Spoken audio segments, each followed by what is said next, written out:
Alrighty, welcome back to the channel. Peace and blessings be unto you.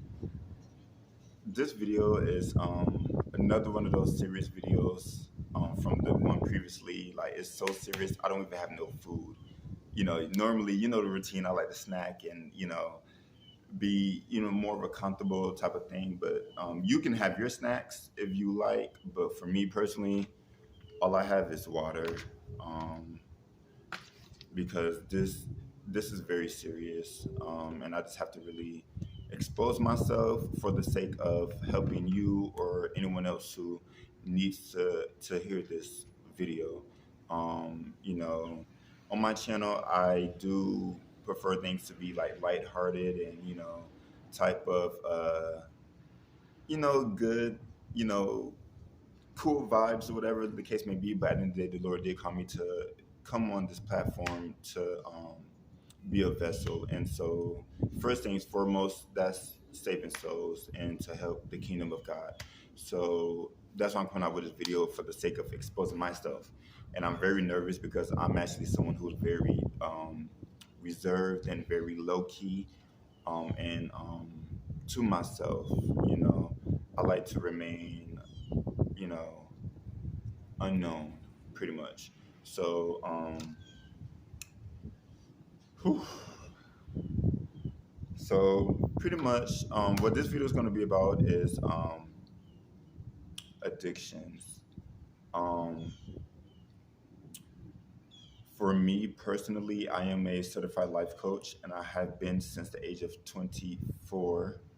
I became a certified life coach, abuse recovery and addiction recovery since the age of 24, and I'm now 26. And I'm gonna be honest with you, just because I am a life coach does not mean that I don't have issues of my own. Like, I am not perfect. Nobody's perfect, as I stated before. Like, nobody's perfect except for Jesus Christ, who walked this earth and set an example for us to follow. So with that, like, I'm just gonna go about my addictions that I've dealt with in life. Me personally, I do have four specific addictions and strongholds that I have been battling with since before Christ. Um, and I'm not even gonna lie to you, like, even on my walk in Christ, um, those strongholds have still been a bit of a let's see, of a stronghold. I'm gonna be honest with you, not not as much as it were before my journey with Christ, but of course, Christ strengthens me. So I do have a lot more um, resilience now dealing with these strongholds, but it is still a battle, because no matter what you put away, like, the temptation is still there. So no more blibber blabber. I'm just gonna. I'm so nervous, literally. But let me just get into it. And so with these four addictions, I'm gonna go into chronological order of when they became a stronghold of me in my personal life. And the first one is corn. CORN. For the sake of this is on the tube, so we gotta be appropriate. So, you know what I mean by corn. Um, so for me personally, I've been introduced to um, triple X um, type of videography since the age of 3 or 4 years old. I remember I was introduced to it, and I just could not seem to I could not understand what was going on, for real. I was kind of like, this is different from the cartoons that I watched. This is different from, like, Blue's Clues, Teletubbies, stuff that I used to love as a child. This is different from that. I've never seen anything like that. And since then, like, that's been a huge stronghold of mine. I never knew exactly what was going on, but I just knew throughout the years, like, something was kind of odd, you know. So at the age of 3 or 4 years old, I did get introduced to that, and then I got reintroduced to it at the age of 11. And then when I got reintroduced to it, I was able to learn a little bit more what was going on, due to some personal life experiences that has transpired between the age of 3 and 4 to 11 when I got reintroduced to it. There's a huge gap of things that has transpired in between those two time frames.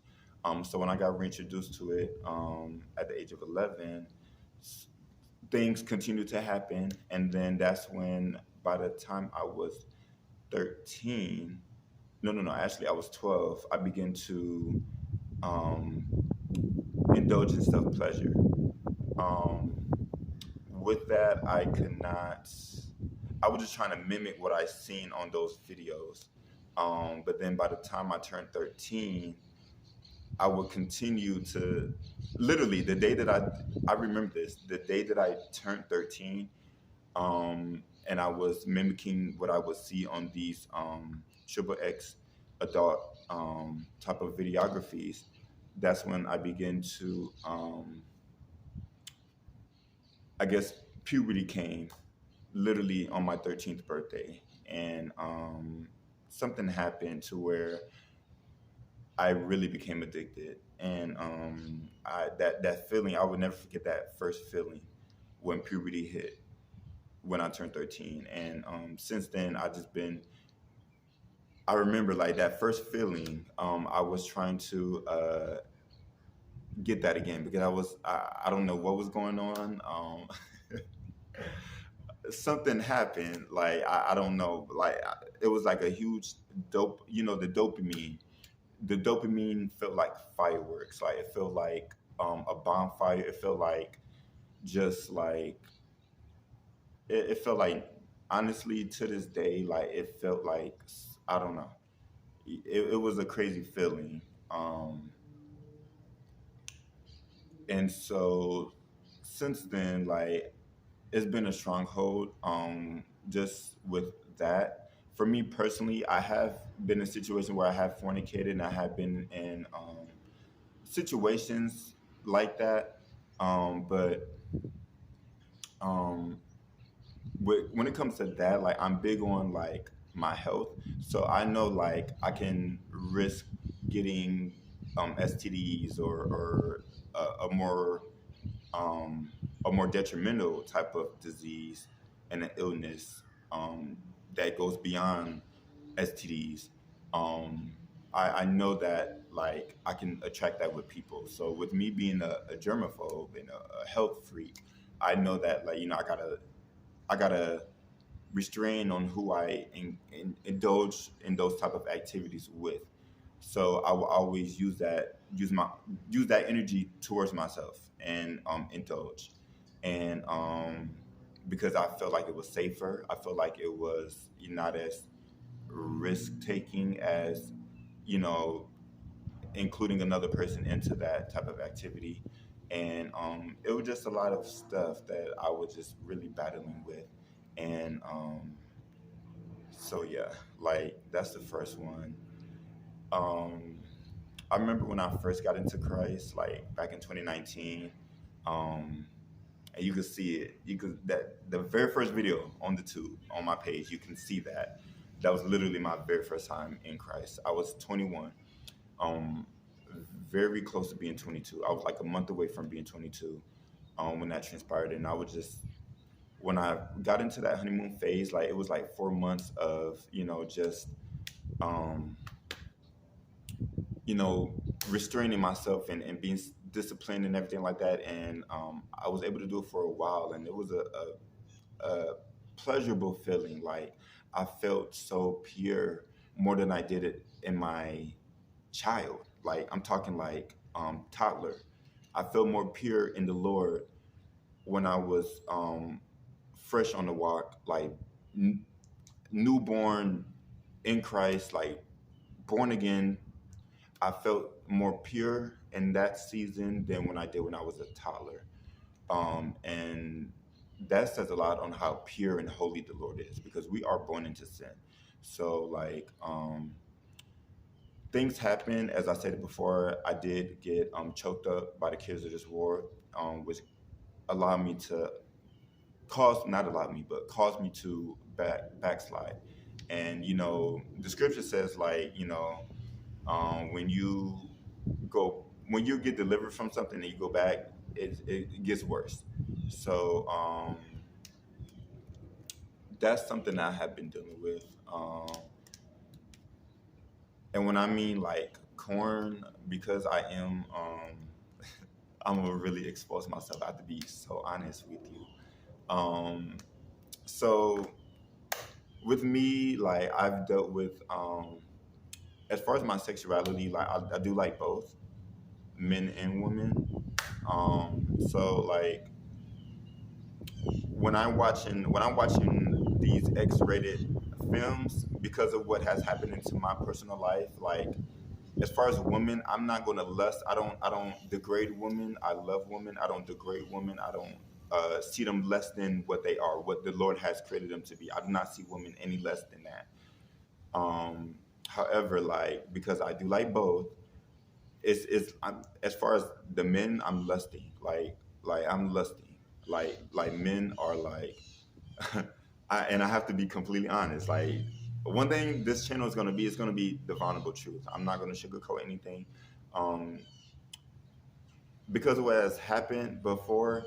Like that's my biggest stronghold, is the men aspect out of men versus women in regards to my attraction and my experiences, is the men. And so that's been a huge stronghold, but the Lord is with me, and I'm just so glad that I'm able to confess that. Um, and yeah, like it's been easier, a lot easier now that the Lord has been into my life, because even though the men is a lot more of a stronghold than it is for women for me, I'm still not like, I still have a type, and I still have a certain, not any man can like, ooh, but it is still a lot harder. But it just still like, you know. So I'm not gonna make this video as long as normally. I really am trying to keep it brief. But I'm just using this as a thing to open up, and you can be my accountability partner.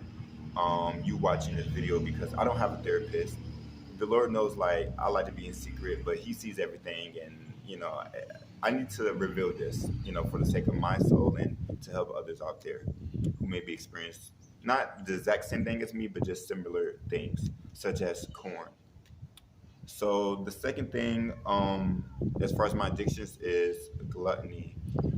So with me, like gluttony didn't become a thing for real until, I'm gonna be honest, like it was in elementary school. When I want to say, looking back at it, I want to say I was in third grade, third or fourth grade. Fourth grade.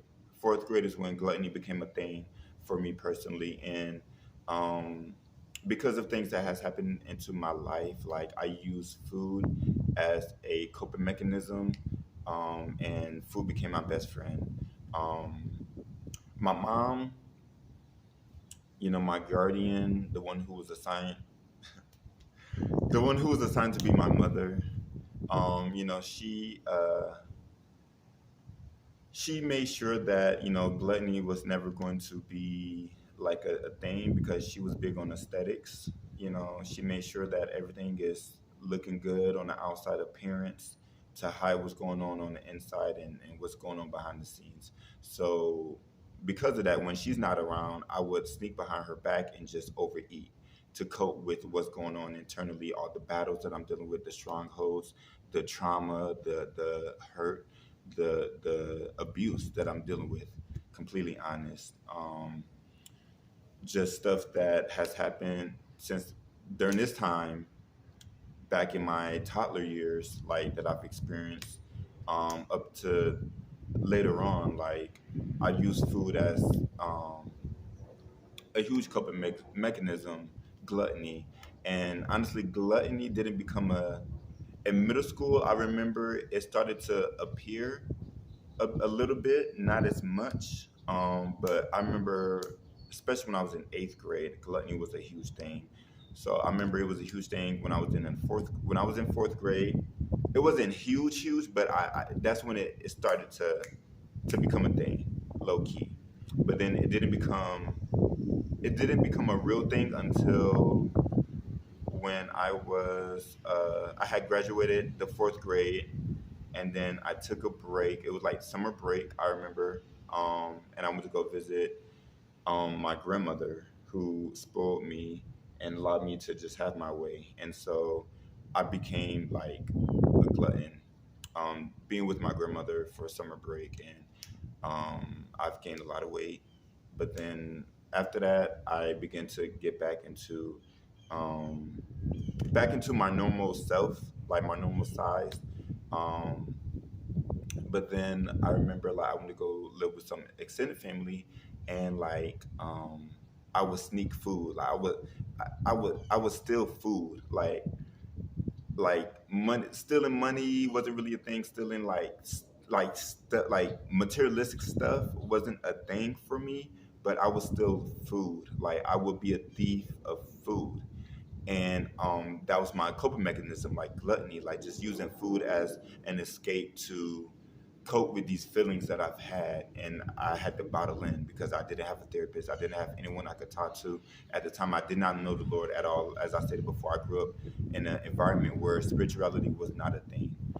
So I just used food as like my best friend, a toxic best friend. um Now, as far as that, like it didn't really become a thing until like I remember eighth grade. Eighth grade is when it really, really, really, really, truly became a thing. And I remember like I would gain weight, and I like my mom. She became a candy lady during this time of me being in eighth grade, and with her being a candy lady, I don't got to pay for that. I mean, yeah, I didn't have to, but even though it was wrong, she would use that as her hustle. I would still sneak behind that and still some of that food that was hers to sell because she was the local candy lady in the hood. So yeah, I would use food, and it was just so bad. It was very, very bad. And then when I was away from my mom, I would be back with immediate family, and that's when it really, really, really got bad. I would continue to steal food. I would continue to just overeat, and the weight was gaining. Like I remember in ninth grade. I was kind of like thick, but I wasn't fat.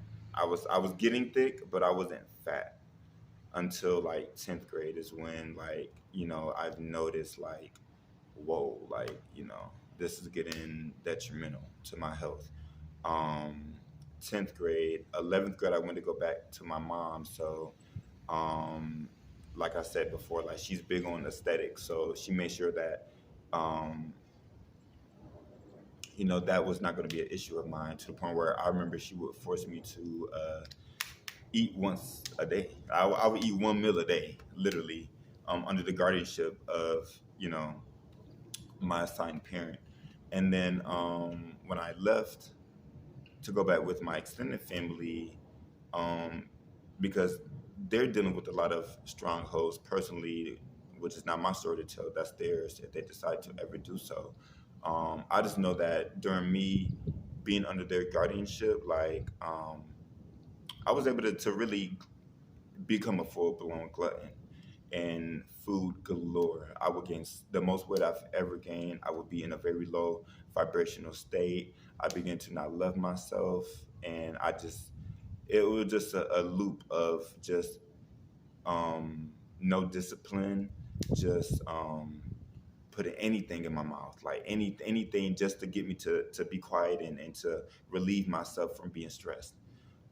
You know how like an infant, like a baby, is needing their like baby bottle or their pacifier or something like that to calm them from to get them to calm down. Like that's how it was for me with food. And I remember I would gain the most amount of weight I've ever. I remember the most weight I have ever gained in my life due to glutton was, I remember being 315.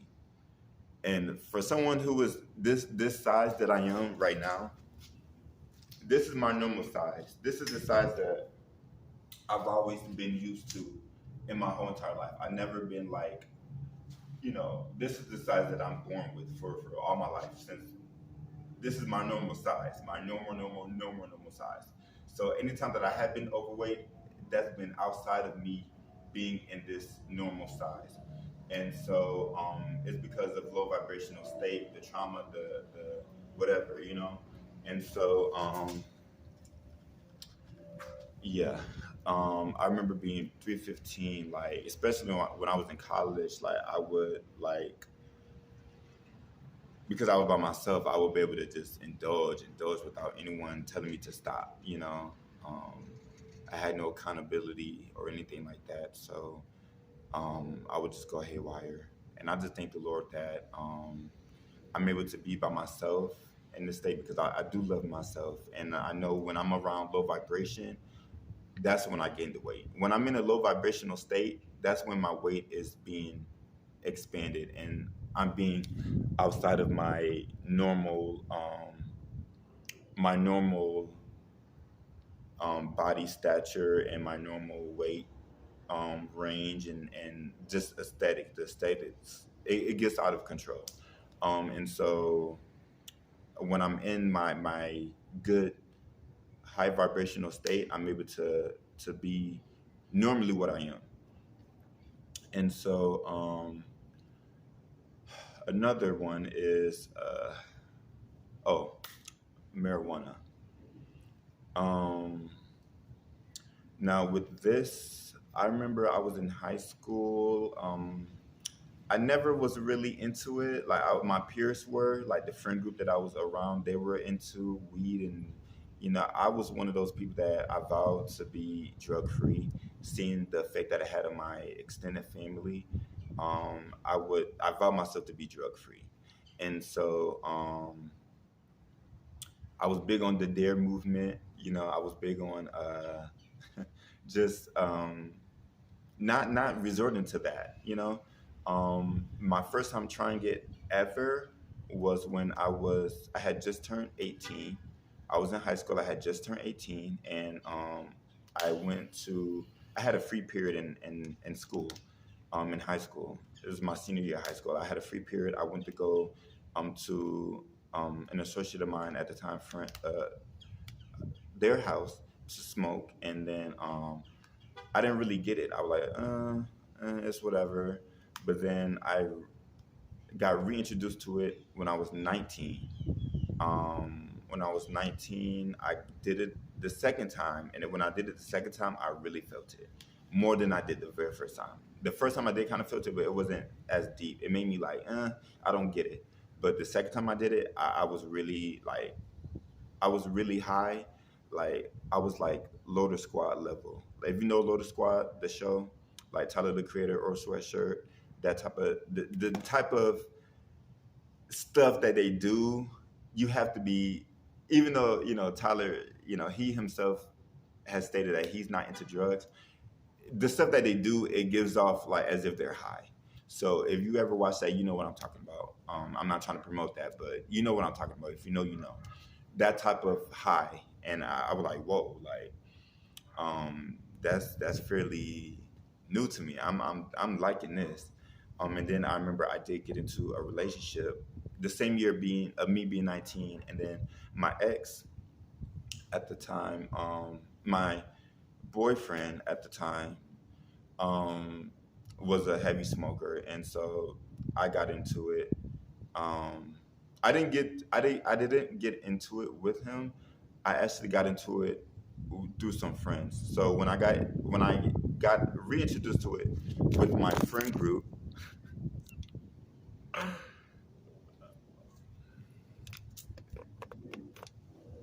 when I got reintroduced to it in my friend group, um,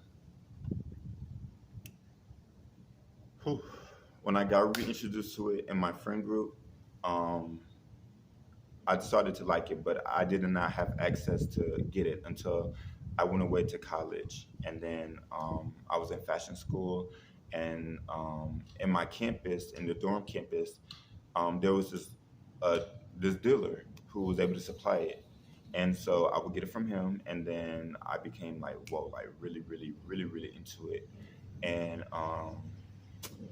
it just became a thing where I became a stoner at this point. I became a real stoner, and I've been on it so since 19, 20, 21. 21, I did quit for a little while. Then I got back on it in 22 when I backslid. Um, and then 23, 24, 25. I'm 26 now, and lately I have been doing it here and there, not as much as I used to. It used to be bad, especially when I was like 21. I used to get my weed imported. I would get pounds, zips, medical, top grade medical, exotic, But now, like when I do it, I can only do like a dime. I can only do a little bit, and then I can't even do the whole blunt that I used to be able to do. So I just thank the Lord that in regards to that specifically, that is not something that He wants us to do because it is destroying our temple. So, um, and I'm aware of that, but it's just hard. It's an addiction. So, I just thank the Lord that He has brought me a long way in regards to that, and to dwindle down on the amount that I'm able to intake to the point where like I'm getting to the point where I really can't take it no more for real, for real. Especially nowadays, it's not as safe as it used to be back then. Nowadays, it could be laced, it could be just not as quality as it used to be when I first got introduced to it. So that's another thing that um, allows me to really get over the fact that weed is like a no-no. Um, Now, this very last addiction, whew, I'm actually very. I'm not gonna lie. I'm kind of embarrassed to reveal this addiction, but I have to, because I know I'm not the only one. But it's very taboo. It is very. Whew, okay. Tarot. Um, so with this addiction, like I first got introduced to it when I was the age of 21 by accident. When I got introduced to this, I did not know it was witchcraft. I did not know that it was anything demonic. The enemy appears himself as an angel of light. When people think of the devil, they think of the red bodysuit, the horns with the pitchfork or the hatchet. Um, I guess, but really he deceives himself as an angel of light. So when I was introduced to tarot, which is witchcraft, by the way, I did not know it was witchcraft. It wasn't introduced to me as witchcraft. It was just something that's like lighthearted, energetic. It was feelings based. I was going through a lot at that time. I was going through heartbreak. I was going through neglect, isolation, just a lot of the stuff that I mentioned before in my last video, right before this one. And so it was just a lot going on. My back was against the corner. At the time, I still had no knowledge of Jesus Christ. I still did not have I still did not have a knowing of who Jesus was. I didn't was not aware of spirituality. Um, During this time, I was getting into the New Age, so that's how I came across the tarot. And when I got into that at the age of 21, um, it made a lot of sense at the time to me, dealing with the stuff that I was dealing with in my life, and so I began to rely on that, and I began to really like abuse it to the point where like I had to. It got to a point where I would watch it once every day, to the point where I would watch it like more than once every day, to the point where I would binge watch it as if I'm watching Netflix. I would get to a point where please forgive me in this camera. Like I'm gonna get this message out because, like I said, like this is souls that needs to be saved. Cause I know I'm not the only one. I'm just the only one that's willing to really reveal this type of stuff. Now I'm not gonna say that I'm not the only one because there's many people in the Lord who's also revealed these things. However, it just is different for me because it's just different. Everybody got their own life. So with the tarot, I saw that's the truth. At this time, the Lord knows that I was looking for the truth. I had I'm not gonna reveal much in my life, but just specifically in regards to this addiction, like I just I came across it, I discovered it, and then it led to me getting I went to a personal psychic to get a personal reading, and that fueled me even more to get into that type of energetic field. And I began to get chakras. I began to really hone in on my zodiac sign and just, um, which is irrelevant, by the way. Trust me, it's irrelevant. um, it's irrelevant. Um, but at the time, I was just really heavily into that, and I would judge everybody based on their sign, which is toxic, because it is irrelevant. Even though someone may have a certain sign, whatever, you could have 100 people having the same sign. They're not all the same person. Each of them is completely different. Period. They could be born on the same exact day. They're still completely different. So it's irrelevant for real, for real. So with me though, I did not understand that it was irrelevant, and I would really idolize that, and I would really embody who I was in that.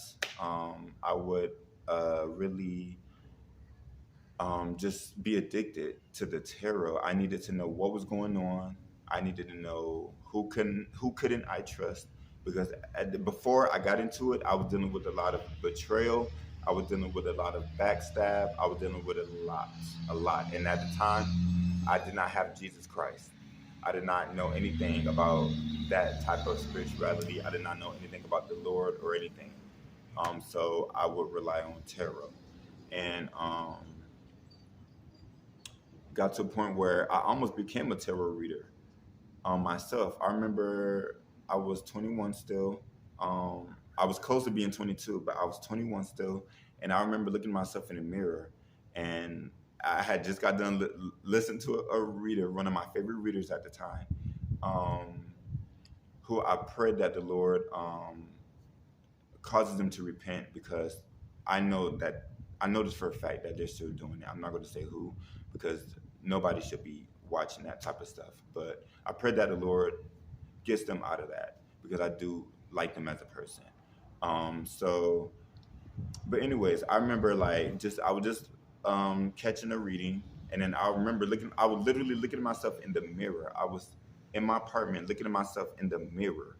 I was shirtless, just feeling myself. Like, I was really feeling myself, like just being vain. I was because with the tarot, it's so much itchy ear going on, heaping itchy ear, and the Lord talks about that in the scriptures about itchy ears, and that's all the tarot is. The tarot is nothing but itchy ear. So I was having itchy ear, and I remember looking at myself in the mirror, and I was like, dang, like, what if I do tarot? Like, oh, I know if I become a tarot reader, I'm about to be wavy. Like, I'm about to be a wavy tarot reader. Like, I'm gonna do it so differently. I'm gonna do it my own way. I'm a really, because I thought at the time, I thought it was the truth. I thought it was something that was good. It appears itself as good because you're helping people being informed about things that they feel like they should get informed about, and it's just stuff that is not good.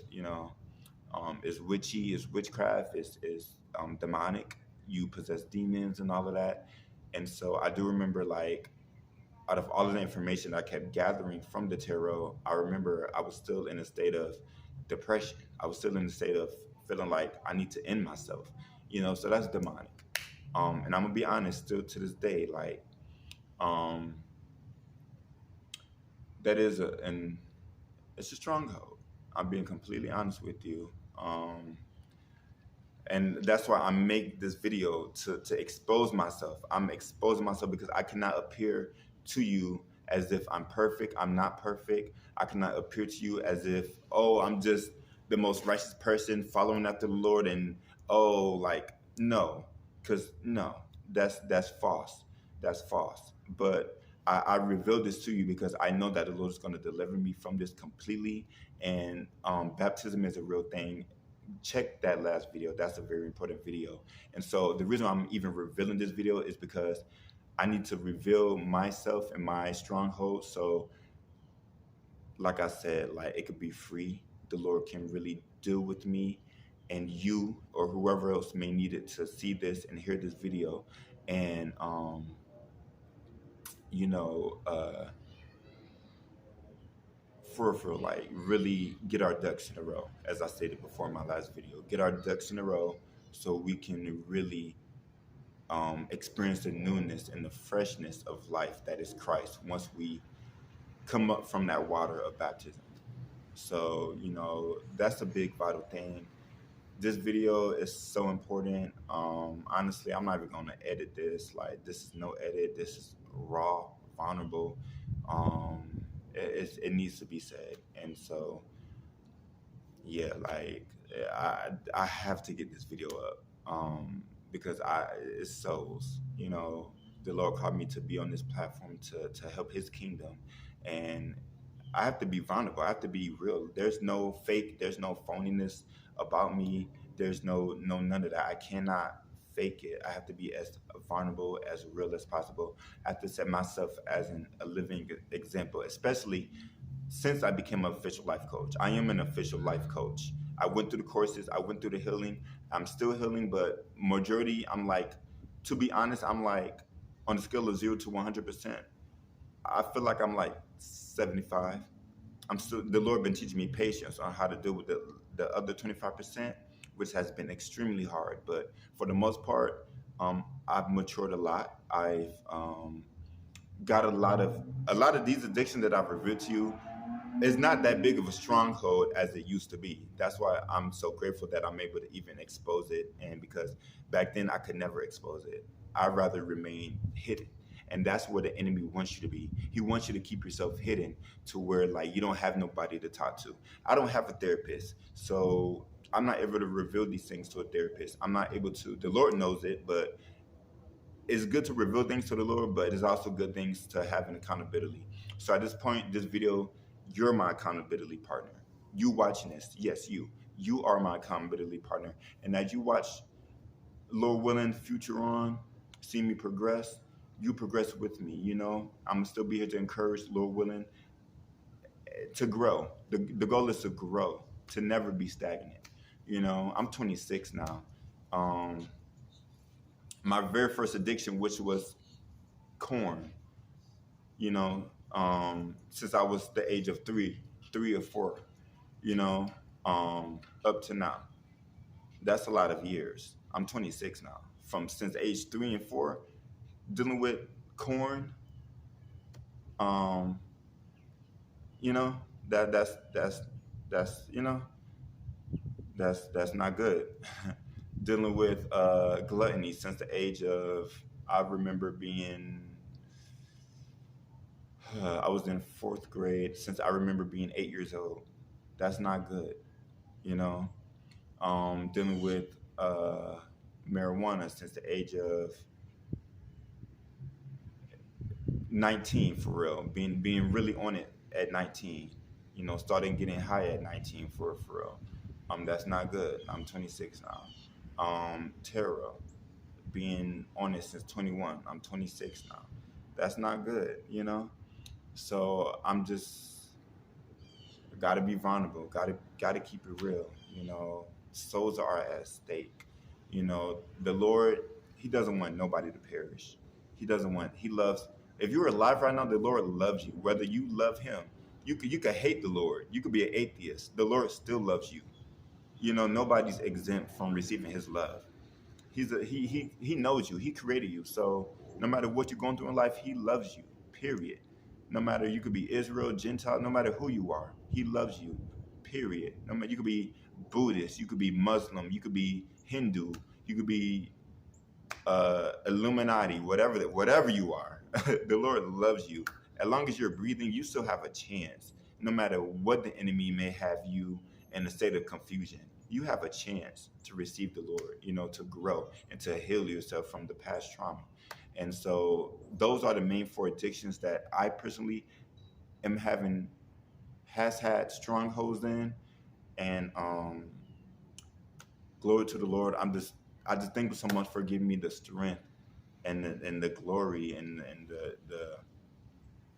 humility to even reveal these things because I could never see myself revealing that I was into tarot. That's witchcraft, you know. I didn't know it was witchcraft, but when I did know it was witchcraft, I was embarrassed to even know that I was doing such a thing like witchcraft, especially since I have been a victim of witchcraft being put over me since birth, you know? So just to know that I was into that, it's kind of embarrassing, to be completely honest. But I will say this, though. When I was in the tarot, I never put a spell on nobody. I never put a spell. Everything that happens into my life, all my relationships, all of my every life experience that has happened to me in my life, it has been natural. It has been organic. I have never put a spell on anybody. I have never put a spell on myself. People put spells on me, but I've never put a spell on myself or anybody. Um, this video is getting out. Period. Because I gotta clear the air. Okay, I've never put a spell on anybody, and that's a fact. Um, I've never manipulated anything. I've never when I got these tarot, it was mainly about myself. I'm never focused about anybody else but myself. I'm worried about what's going on in my life, who I need to watch out for, what am I looking for, what can I look forward to keep myself encouraged in this current state that I was in. You know, that was my thing with tarot. It was never to put a spell or anything, because I know people do that. They do go to that length, but I was never that. That's weird. Being in terror itself is weird, but it's level to the weirdness. I was never that. That's upper echelon weird. So I was never that type.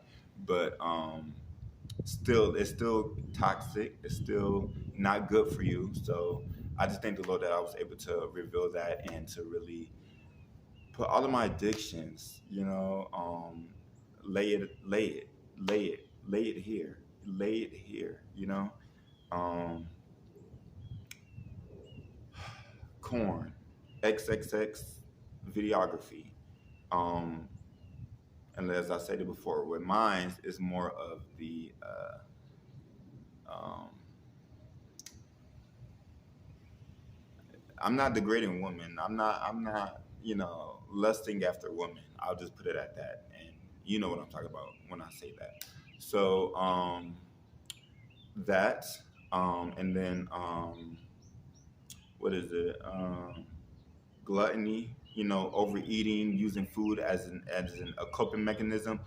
Food is only meant to be something for nutrition. If you don't, it's good to fast, it's good to pray and fast, and the enemy keep, doing these things. But you know what? Period. It's good to